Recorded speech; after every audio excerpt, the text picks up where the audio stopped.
Hello दोस्तों, नमस्कार। मैं हूं Anju Yadav, learn with India 2024 के ऑनलाइन क्लास में आप सभी का स्वागत करती हूं। दोस्तों, हम सब मिलकर एक नई पहल की शुरुआत की थी, वो है मिनी मैराथन। मिनी मैराथन के माध्यम से कंप्लीट जीएस के सिलेबस को कवर करने वाले थे हम लोग, और इस समय वर्तमान समय में कर भी रहे हैं। जीएस के जितने भी सब्जेक्ट हैं उनका विषयवार MCQ के रूप में संपूर्ण अध्ययन कर रहे हैं, जिसमें इतिहास, भूगोल और आधुनिक इतिहास और संविधान, बिहारी स्पेशल आदि सब्जेक्टों का हम लोग MCQ के रूप में देख चुके हैं और देख भी रहे हैं। आप लोग यदि नहीं देखे हैं तो उन वीडियो को मेरे चैनल पर जाकर देख लीजिए। जो BPSC TRET के TR3 के TGT PGT जूनियर प्राइमरी में जितने भी GS के सब्जेक्ट आते हैं उनके लिए ये रामबाण सिद्ध होगा। दोस्तों, आज हम लोग संविधान के कुछ महत्वपूर्ण प्रश्नों को देखेंगे और पहले व्याख्या करेंगे, उसके बाद उसके प्रश्नों को देखेंगे। इससे पहले पॉलिटिकल साइंस का एक वीडियो जा चुकी है, यदि आप लोग नहीं देखे हैं तो उसका लिंक मैं कमेंट बॉक्स में पिन कर दूंगी, वहां से जाकर आप देख लीजिएगा। और पहले हम लोग व्याख्या सहित पढ़ेंगे, उसके बाद उसी से संबंधित MCQ को करेंगे। चलिए बिना समय गवाए अपने मेन टॉपिक की तरफ चलते हैं। दोस्तों, यदि आप मेरे चैनल पर नए हैं तो मेरे चैनल को सब्सक्राइब कर लीजिएगा और घंटी के आइकन को भी दबा लीजिएगा, ताकि सबसे पहले मेरा नोटिफिकेशन आपके यहाँ पर पहुँचे, ताकि आप सबसे पहले देख सकें। और मेरे चैनल को लाइक और शेयर भी करिएगा। दोस्तों, हम लोग पढ़ने वाले हैं संविधान क्या है। संविधान से जितने भी प्रश्न बनते हैं उन्हीं प्रश्नों को डिस्कस करेंगे। पहले व्याख्या सहित देखेंगे, उसके बाद डिस्कस करेंगे। दिया है संविधान क्या होता है। सबसे पहले प्रश्न को करने से पहले हमें उनके फैक्ट के बारे में जान लेना चाहिए। वही है संविधान। संविधान क्या होता है? संविधान किसी भी देश की सर्वोच्च मौलिक विधि होती है। संविधान क्या है? किसी देश की सर्वोच्च मौलिक विधि है। संविधान एक पुस्तक मात्र न होकर नीति, नियमों, कानूनों, शक्तियों, उत्तरदायित्वों का एकमात्र स्रोत है। किसी देश में संविधान वहाँ के नीति, नियमों, कानूनों, शक्तियों और उत्तरदायित्वों का एकमात्र स्रोत होता है, जो विधायिका, कार्यपालिका एवं न्यायपालिका के मध्य अधिकारों एवं शक्तियों का स्पष्ट विभाजन करता है, ताकि उनमें किसी भी प्रकार का टकराव उत्पन्न न हो सके। इसलिए किसी देश को भी, जिस देश को मतलब अच्छे से चलाना है, उस देश के लिए संविधान का होना बहुत ही आवश्यक है। उसमें वह संविधान एक पुस्तक न होकर वह नीति, नियमों, कानूनों, उत्तरदायित्वों का एक बंडल है, स्रोत है। आइए देखते हैं भारतीय संविधान। भारत भी एक देश है, यहाँ इसको भी चलाने के लिए एक संविधान की जरूरत पड़ती है। आइए देखते हैं कि भारतीय संविधान का निर्माण कैसे हुआ। भारतीय संविधान का प्रथम अधिवेशन 9 दिसंबर 1946 ईस्वी को इसके अस्थायी अध्यक्ष सच्चिदानंद सिन्हा की अध्यक्षता में हुआ था। मतलब भारतीय संविधान का निर्माण, इससे पहले हमारा देश स्वतंत्र था, दूसरे देशों का गुलाम था, ब्रिटेन का गुलाम था। जब स्वतंत्रता प्राप्ति हुई उसी समय हमें संविधान की आवश्यकता पड़ी। तो संविधान का हमारा निर्माण कैसे हुआ उसके बारे में हम जान लेते हैं। हम लोग मतलब अधिक जानकारी के लिए नहीं पढ़ेंगे, हमको अपने परीक्षा के व्यू से देख करके पढ़ना है। इसलिए हम जो प्रश्न आएंगे प्रश्न परीक्षा में, उन्हीं प्रश्नों को इसमें इंक्लूड की हूँ, न कि अधिक जानकारी के लिए। परीक्षा में बहुत ही कम टाइम है, इसलिए हम लोग मेन टॉपिक पे फोकस करेंगे। तो भारतीय संविधान का निर्माण कैसे हुआ है? तो भारतीय संविधान का प्रथम अधिवेशन 9 दिसंबर 1946 ईस्वी को हुआ था, जिसके अस्थायी अध्यक्ष सच्चिदानंद सिन्हा थे। और 2 दिन बाद 11 दिसंबर 1946 ईस्वी को डॉक्टर राजेंद्र प्रसाद को संविधान सभा का अस्थायी अध्यक्ष चुना गया था। प्रश्न आता है कि अस्थायी अध्यक्ष कौन था संविधान सभा का? तो सच्चिदानंद सिन्हा थे, और अस्थायी अध्यक्ष तो वो डॉक्टर राजेंद्र प्रसाद थे। संविधान निर्माण का कार्य 13 दिसंबर 1946 को जवाहरलाल नेहरू द्वारा उद्देश्य प्रस्ताव पेश करने से प्रारंभ हुआ। 22 जनवरी 1947 ईस्वी को उद्देश्य प्रस्ताव पारित कर संविधान सभा में संविधान निर्माण के लिए विभिन्न पहलुओं का अध्ययन करने के लिए अनेक समितियों का गठन किया गया था। संविधान सभा का निर्माण 13 जनवरी 1946 ईस्वी को मतलब नेहरू प्रस्ताव पेश करने से प्रारंभ हुआ, और 22 जनवरी 1947 ईस्वी को उद्देश्य प्रस्ताव पारित कर संविधान सभा में संविधान निर्माण के लिए विभिन्न पहलुओं का अध्ययन करने के लिए अनेक समितियों का गठन किया गया। वो प्रमुख समितियां ये हैं। वार्ता समिति है, जो देशी रियासतों से वार्ता करने के उद्देश्य से बनाई गई थी। संघ संविधान समिति है, प्रांतीय संविधान समिति, संघ शक्ति समिति, मूल अधिकारों, अल्पसंख्यकों आदि से संबंधित परामर्श समिति थी और प्रारूप समिति थी। प्रश्न आ जाएगा कि वार्ता समिति किससे संबंधित थी, तो वार्ता समिति देशी रियासतों से वार्ता करने के उद्देश्य से थी। और प्रश्न ये आ जाएगा कि संविधान सभा का अस्थायी अध्यक्ष कौन थे, तो डॉक्टर राजेंद्र प्रसाद थे। जवाहरलाल नेहरू द्वारा उद्देश्य प्रस्ताव को प्रारंभ पेश किया गया था, तो 13 दिसंबर 1946 ईस्वी को पेश किया गया था। अब आइए जान लेते हैं जो मुख्य समिति है जहाँ से अधिक प्रश्न बनने की संभावना होती है, वो है संविधान की प्रारूप समिति। प्रारूप समिति के अध्यक्ष कौन है? प्रारूप समिति के अध्यक्ष डॉक्टर भीमराव अंबेडकर थे। संविधान के प्रारूप को फरवरी 1948 में संविधान सभा को सौंप दिया गया। प्रारूप समिति द्वारा प्रारूप बना करके फरवरी 1948 ईस्वी में संविधान सभा को सौंप दिया गया, जिस पर विचार विमर्श के पश्चात 26 जनवरी 1949 को पारित कर दिया गया। 26 जनवरी 1949 को संविधान में कुल 395 अनुच्छेद और 8 अनुसूचियाँ थी। जब हमारा मूल संविधान था उसमें 395 अनुच्छेद थे और 8 अनुसूचियाँ थी। भारत के संविधान का उद्घाटन 26 जनवरी 1950 ईस्वी को हुआ। डॉक्टर भीमराव अंबेडकर को भारतीय संविधान का जनक कहा जाता है।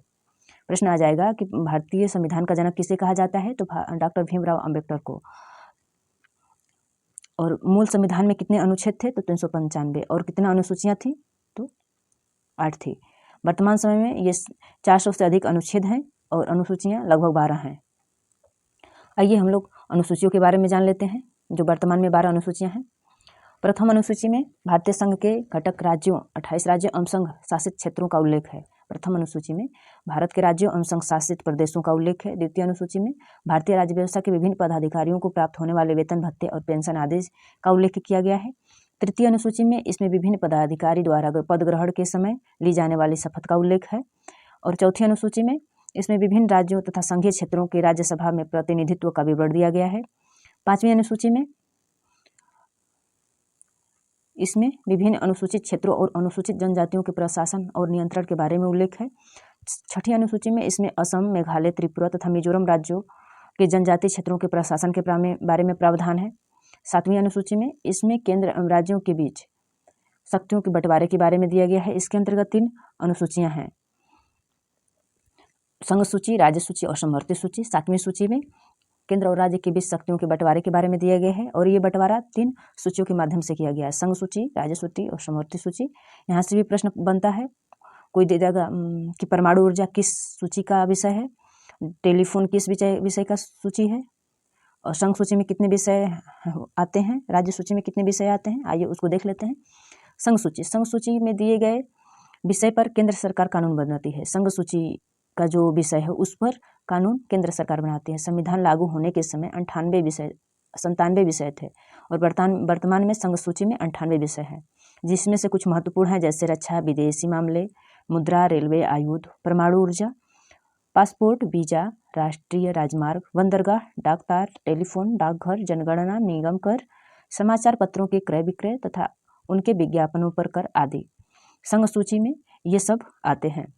यदि प्रश्न पूछ देगा कि डाकघर पर बनने वाला कानून किस सूची के अंतर्गत आता है, तो वो संघ सूची के अंतर्गत आता है।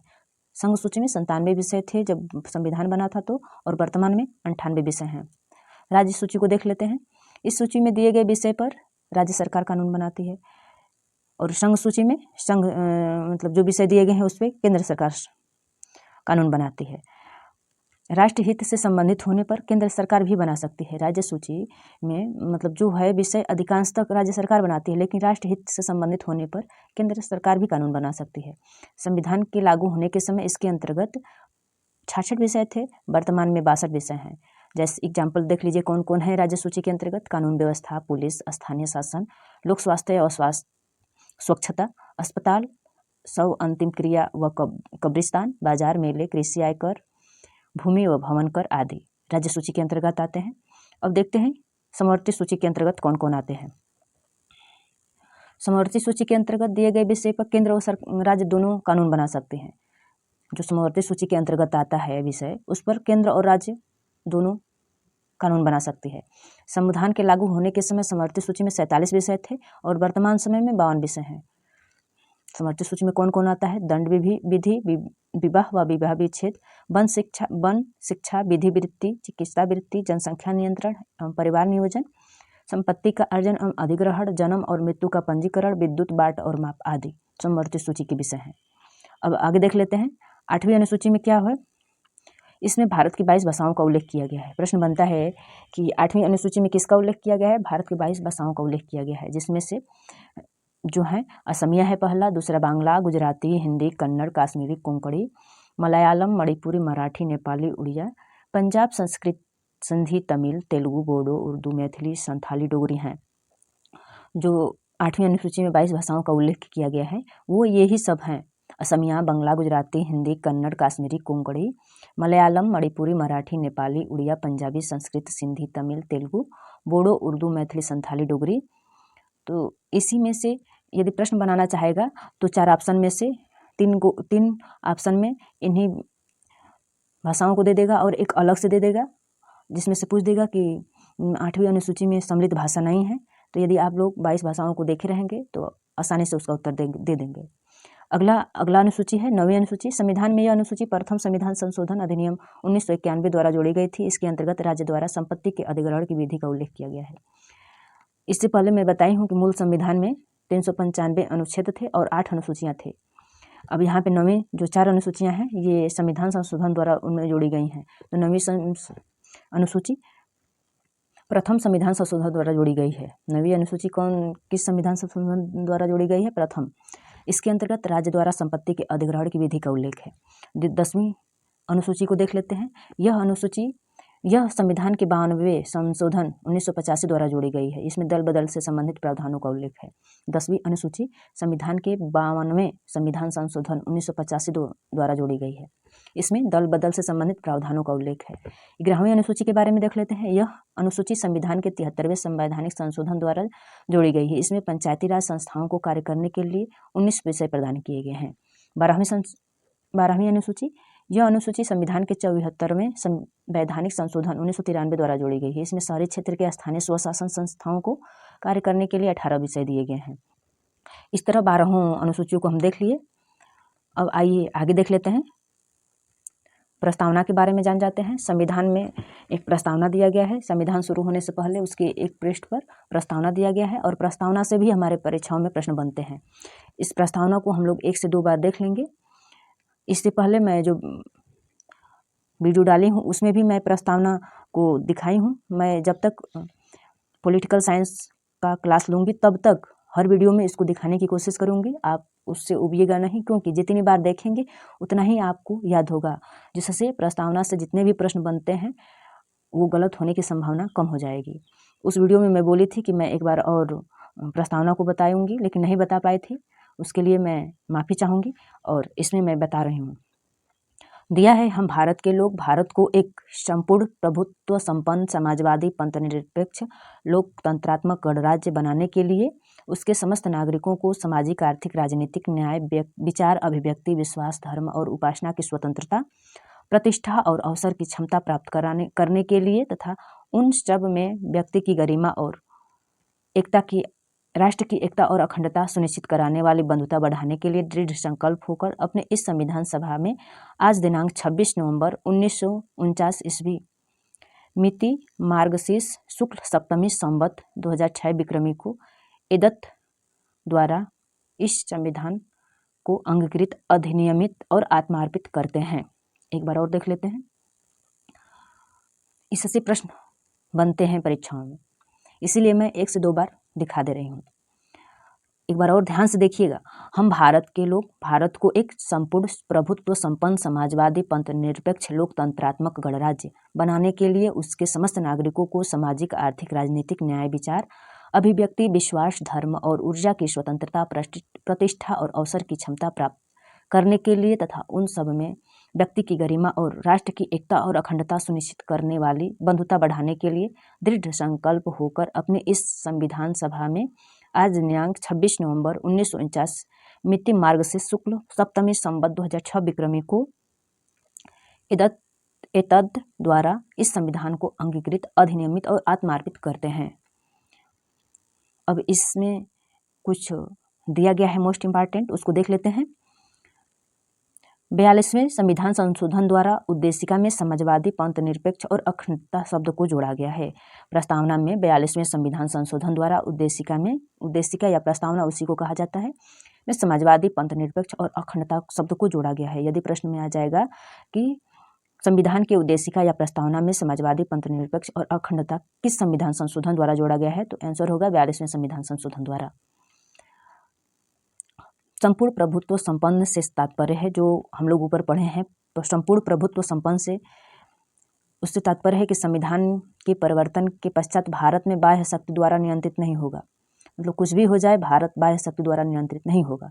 पंथ निरपेक्ष का अर्थ है कि ऐसे राज्य की स्थापना की जाएगी जो प्रचलित सभी धर्म को न तो संरक्षण प्रदान करेगा और न ही राजधर्म की मान्यता देगा।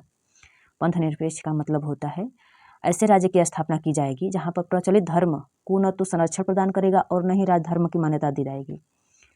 और अगला है लोकतंत्रात्मक, जो कुछ शब्दावलियाँ हैं उन्हीं को व्याख्या कर रही हूँ। लोकतंत्रात्मक का तात्पर्य होता है, ऊपर जो प्रस्तावना में दिया गया था लोकतंत्रात्मक, तो जिसकी सरकार स्थापना जनता द्वारा की जाएगी और जनता द्वारा निर्वाचित प्रतिनिधित्व जनता के लिए ही सरकार को संबोधित करते हैं। लोकतंत्रात्मक का मतलब होता है कि जनता द्वारा जनता के लिए चुना गया सरकार। एक शब्दों में गणराज्य से तात्पर्य ऐसे राज्य से है जिसकी प्रमुख निर्वाचन होता है, और मतलब गणराज्य का तात्पर्य ऐसे राज्य से होता है जिसका मतलब निर्वाचन होता है, न कि वंशानुगत क्रम के आधार पर नियुक्ति होती है। मतलब वंशानुगत आधार पर यहाँ पे राज्य के प्रमुख का, देश के प्रमुख का निर्वाचन मतलब नियुक्ति नहीं होती है, मत के द्वारा यहाँ के प्रमुख की नियुक्ति होती है। जैसे यदि देश के प्रधानमंत्री या राष्ट्रपति को नियुक्त करना है तो हम लोग वंशानुगत आधार पर यहाँ पे कोई नहीं बनता है, चुनाव के आधार पर बनता है। यही गणराज्य का मतलब होता है। दोस्तों, वीडियो पसंद आए तो लाइक और शेयर करके सब्सक्राइब भी ज़रूर करें और सपोर्ट भी करें। आज हम लोग इतना व्याख्या पढ़े हैं और इससे संबंधित प्रश्नों को देख लेते हैं और अगले क्लास में इससे आगे के स्टडी को कंटिन्यू करेंगे। दोस्तों, ये पहला प्रश्न है। मैं जो भी प्रश्न इसमें जो प्रश्न पूछ रही हूँ ये सब पीछे पढ़ाया गया हुआ ही प्रश्न है। आप इसका आंसर कमेंट बॉक्स में जाकर जरूर दीजिएगा। बताइए, संविधान सभा ने वर्तमान भारतीय संविधान को कब स्वीकार किया था? तो 26 जनवरी 1949 ईस्वी को भारतीय संविधान सभा को वर्तमान भारतीय संविधान द्वारा स्वीकार किया गया था। संविधान सभा ने भारतीय संविधान को 26 नवंबर 1949 ईस्वी को स्वीकार किया था। भारत के प्रथम विदेश मंत्री कौन थे? भारत के प्रथम विदेश मंत्री सरदार बलदेव सिंह थे। प्रश्न तीसरा है, सर्वोदय आंदोलन का सूत्रपात किसने किया था? तो सर्वोदय आंदोलन का सूत्रपात महात्मा गांधी ने किए थे। प्रारूप समिति के अध्यक्ष कौन थे? प्रारूप समिति के अध्यक्ष डॉक्टर भीमराव अम्बेडकर थे। मूल संविधान में कुल कितने अनुच्छेद और अनुसूचियां थी? तो कुल 395 अनुच्छेद और 8 अनुसूचियां थी। प्रश्न है, भारतीय संविधान के जनक किसे कहा जाता है? डॉक्टर भीमराव अम्बेडकर को भारतीय संविधान का जनक कहा जाता है। कैबिनेट मिशन योजना के अनुसार संविधान सभा में कुल कितने सदस्य होते थे? तो कैबिनेट मिशन योजना के अनुसार संविधान सभा में कुल 389 सदस्य होते थे। प्रश्न नंबर 8वां है, संविधान सभा का चुनाव निम्न में से किस आधार पर हुआ है? तो स्वतः मताधिकार के आधार पर ही संविधान सभा का चुनाव हुआ। प्रश्न नंबर 9वां है, संविधान सभा के सदस्य प्रतिनिधि जनता द्वारा सीधे निर्वाचित होते थे। संविधान सभा के सदस्य प्रतिनिधि जनता द्वारा सीधे निर्वाचित होते थे। झंडा समिति के अध्यक्ष कौन थे? जेबी कृपलानी। गांधी जी की हत्या कब हुई थी? 30 जनवरी 1948 ईस्वी को। अनुच्छेद 370 किस राज्य से संबंधित है? जम्मू कश्मीर राज्य से संबंधित है। राष्ट्रगान को संविधान सभा द्वारा कब अपनाया गया था? 24 जनवरी 1950 ईस्वी को राष्ट्रगान को संविधान सभा द्वारा अपनाया गया था। राष्ट्र ध्वज को संविधान सभा द्वारा कब अपनाया गया था? तो 22 जुलाई 1947 ईस्वी को राष्ट्र ध्वज को संविधान सभा द्वारा अपनाया गया था। प्रश्न नंबर 15 है, प्रस्तावना से किसके बारे में जानकारी मिलती है? तो प्रस्तावना से संविधान के बारे में संक्षिप्त जानकारी मिलती है। प्रश्न नंबर 16 है, भारत के संविधान में राज्य के नीति निर्देशक सिद्धांत किस देश से लिया गया है? तो आयरलैंड से लिया गया है। प्रश्न नंबर 17 है, सुमिलित कीजिए। ये सुमेलित है, सुमिलित करना नहीं है, सुमिलित है। भारतीय संविधान में मूल अधिकार संयुक्त राज्य अमेरिका से लिया गया है। संसद की संसदीय प्रणाली यूके से लिया गया है। आपात उपबंध जर्मनी से लिया गया है। संघ और राज्य समवर्ती सूची ऑस्ट्रेलिया से लिया गया है। भारत राज्यों का संघ है तथा संघ में एक अधिक शक्ति निहित है। ये कनाडा से लिया गया है। विधि का शासन ब्रिटेन से लिया गया है। ये सब प्रश्न मतलब ये प्रश्न बहुत ही महत्वपूर्ण है। ये प्रत्येक परीक्षाओं में पूछा जाने वाला ही प्रश्न है। मैं इस तरह नहीं बनाई हूँ, मैं इसको कम समय में ज़्यादा देने की कोशिश की हूँ, इसलिए ज़्यादा से ज़्यादा महत्वपूर्ण प्रश्नों को यहाँ पे इंक्लूड की हूँ।